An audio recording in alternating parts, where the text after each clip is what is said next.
I'd like to take a moment now to give an example of different props that a student can use in their yoga practice. These are typically the props that you would have in a yoga classroom. As basics, you have a blanket, a bolster, a large firm cushion, a yoga tie, and 2 yoga blocks. You may not own props at home, but you can easily supplement props with some of your own home materials, such as a normal blanket instead of a yoga blanket, or a folded towel, a belt instead of a strap, and different forms of cushions instead of bolsters. This video doesn't have a great deal of prop instruction. However, the timing of it does allow students to use props if they so desire. The blocks are probably the best prop to have if you're only going to have 1 or 2 props. They're the most versatile, the most light, and the easiest to move in and out of the way. They can be used for the feet, the seat, and the hands. And whereas 1 is good, 2 is usually better, especially when used for the hands, as props are most effective when you have 1 for each hand. The blocks can be used in 3 heights, and in some cases they can be combined as a stacked height for a variety of poses for your hand and oftentimes for your hips.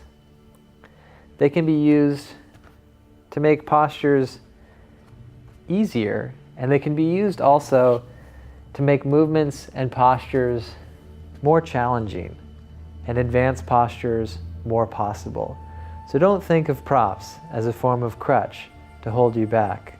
Think of props as something that can both alleviate difficult issues and also help to accelerate your practice to new heights and levels.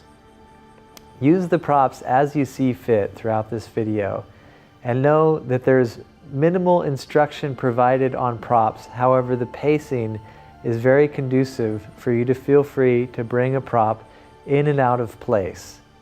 If you struggle to step in a sun salutation sequence, training the step back and forth with blocks is very effective, as it brings more space between your step and the ground and allows you to draw deep into the core more. This is also useful for certain transitions in standing sequence, as these runner's poses and lunges are very pivotal in Hatha Yoga sequence. So use the props as you see fit. And if you don't own them or are unable to use them, don't worry about it. Practice with the breath and hold back when in doubt. There's a variety of ways to use the props and to modify the body to make each pose accessible, and it's always okay to rest and sit out a pose if you really need.